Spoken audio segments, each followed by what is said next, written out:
Boa noite, tudo bem?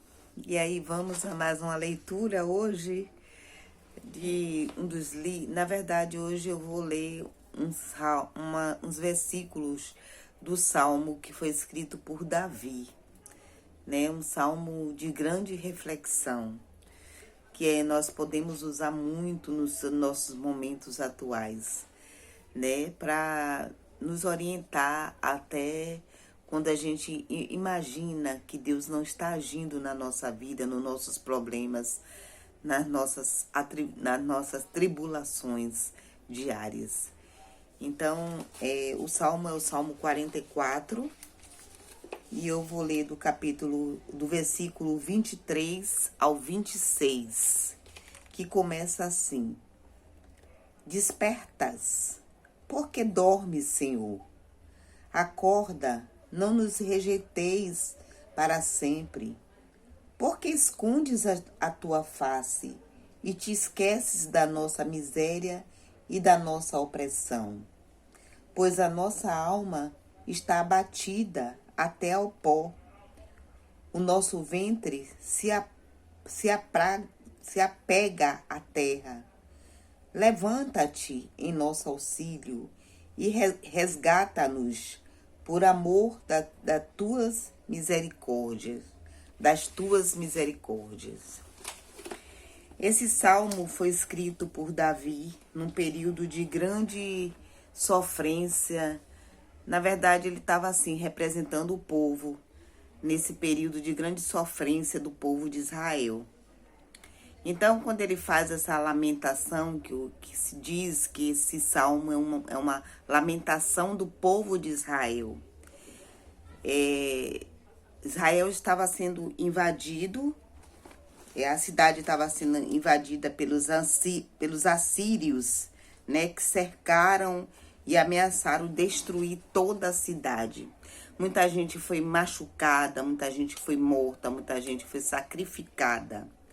Mas todo esse período de tribulação, de dor e de sofrimento, não era porque eles estavam rejeitando a Jesus, não era um castigo por uma rejeição dos mandamentos de Deus, dos ensinamentos. Muito pelo contrário, eles estavam sendo totalmente fiéis. Até nesses momentos de sofrimento, eles se mantiveram ali, fidedignos aos ensinamentos de Jesus, confiantes de que a qualquer momento eles iriam ser salvos. Mesmo porque no Antigo Testamento isso já tinha acontecido naquela cidade e Jesus interviu e teve vitórias. Então, devido a isso, ele tinha uma confiança, uma crença muito grande de que a qualquer momento Jesus ia intervir, né, por eles e dando as vitórias. Eles tiveram muitas derrotas, né?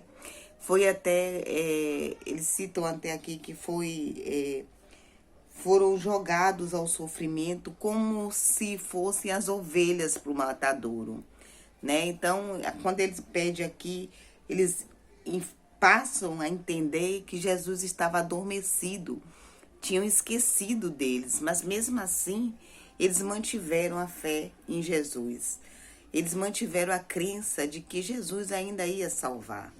Como salvou, né? Depois mandou um anjo, Jesus mandou um anjo, e mesmo depois de todo aquele sofrimento que muita gente tinha passado, né? Muitas mortes, muitas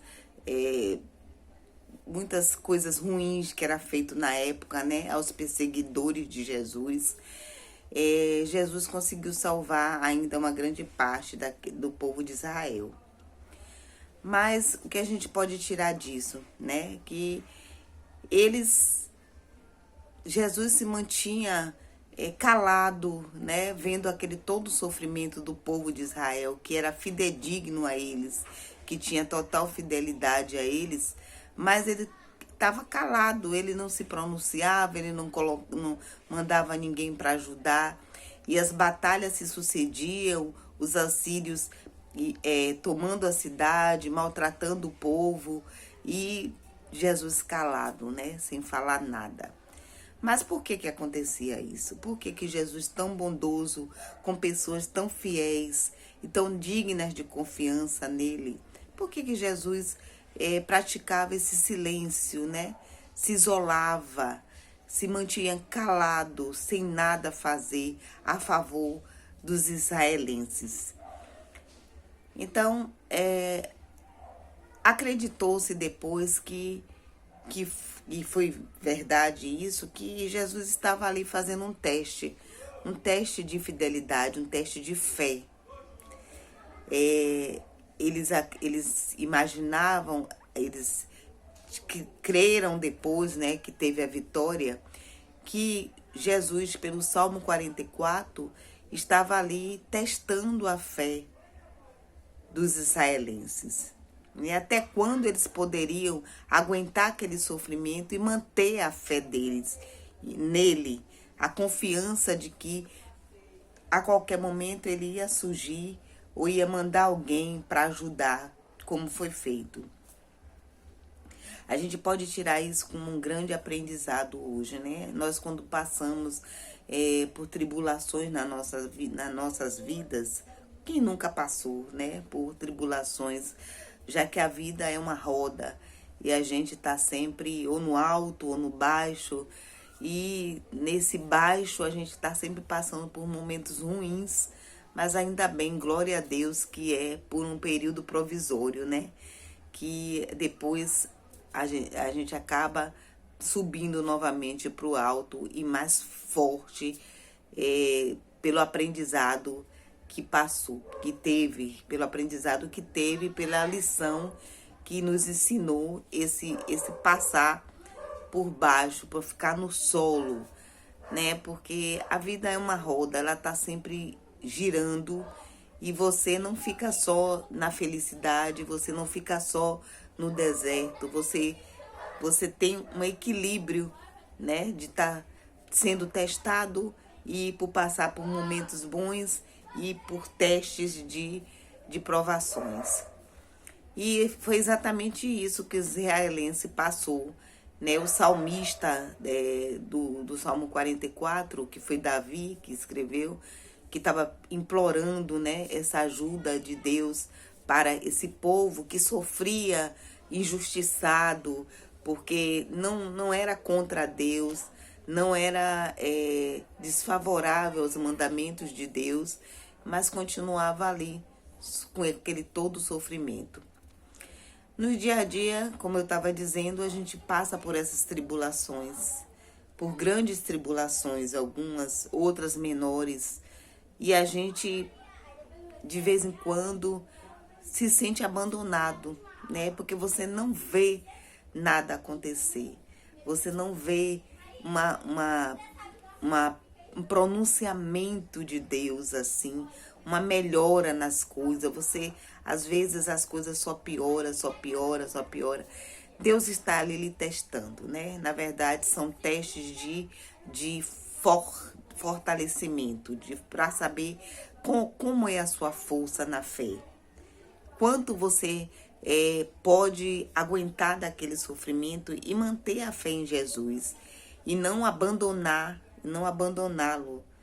Que isso é o que importa, né? Mesmo você passando por todos os perrengues, né, da vida, percalços, por momentos de grande dificuldade, seja financeira, seja sentimental, seja através de enfermidades, doenças do corpo, da alma, do espírito, da mente, não importa, né, a tribulação que você está passando, mas Deus vai estar ali sempre lhe testando até o máximo, né, o máximo que ele acha que você vai aguentar, para lhe dar uma vitória daquela situação, né, para lhe tirar daquela situação e lhe colocar no alto da roda, que é o comum no nosso dia a dia, né, passar por isso.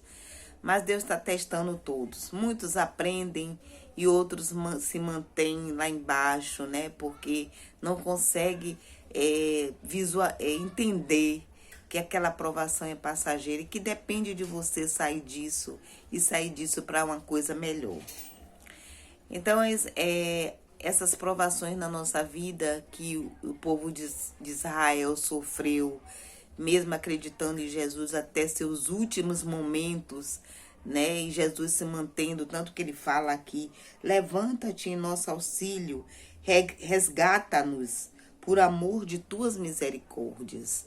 Porque eles sabiam que Jesus era misericordioso, né? Que Jesus atendia a todos aqueles que nele confiava, que nele tinha fé. Mas nesse momento, mesmo com as dúvidas, ele tinha aquela certeza que a gente tem bem lá no fundo, de que Jesus vai resolver nossa situação, vai resolver o nosso problema e que tudo vai sair conforme a vontade dele e o que for melhor para a gente. Porque nós sabemos disso, né? Que nem tudo que a gente quer pode ser atendido, tem que ser conforme a vontade de Deus. E quando a gente orar e quando a gente pedir, tem que solicitar assim, conforme a sua vontade, meu Senhor. Se for da sua vontade, se for o melhor para mim, que seja feito conforme a sua vontade. Porque nós não estamos aqui para Deus nos servir. Nós estamos aqui para servir a Deus. E é isso que é o importante. E é isso que precisamos entender. Nós não estamos aqui para Deus fazer coisas para nós, né? Sem termos um devido merecimento. Todo mundo, para receber uma determinada coisa, que ora, que pede, que aguarda há tanto tempo, tem que retribuir de alguma forma. Você tem que saber como você vai retribuir isso. As retribuições geralmente são através do amor, através da caridade, através da divulgação do nome de Jesus, né? Nós precisamos trabalhar em cima disso, trabalhar por nossos irmãos, nossos semelhantes, né? Como Jesus fazia. Então, resumindo hoje a nossa dissertaçãozinha, né? A nossa leitura e o nosso discursozinho do que foi esse Salmo 44, né, que desde o início eles é uma forma de clamor, de clemência, de misericórdia perante a Deus, porque eram pessoas fidedignas, como eu já falei, e mesmo assim estavam passando por provações tremendas, que imerecidas, mas que eram um teste de força, a força da fé que Jesus queria que eles aprendessem, né? Que eles mostrassem para ele que realmente eram dignos de serem salvos, como nós também, né? Temos que ter a nossa força de fé para mostrar a Jesus que nós somos dignos de recebermos por merecimento, conforme a sua vontade, o que for melhor para nós na nossa vida, né? Então, fica por aqui hoje, que sirva de reflexão, né? Que mesmo quando Jesus está caladinho, quietinho, e você está passando ali por aquele sofrimento, ele está só te observando, porque no momento certo ele vai agir. Ele vai agir cautelosamente para ajudar no que for melhor para você e no que for também de acordo com a vontade dele, né? Que sirva de exemplo para a gente essa reflexão, que a gente não pare nunca de acreditar, de ter fé, por pior que sejam as nossas provações, nossos sofrimentos, a gente tem que manter a nossa fé em Jesus, continuar acreditando, continuar orando, continuar lá no fundo sabendo que tudo vai dar certo, porque nós temos Jesus como nosso Salvador. Fique com Deus, tenha uma boa noite e até a próxima.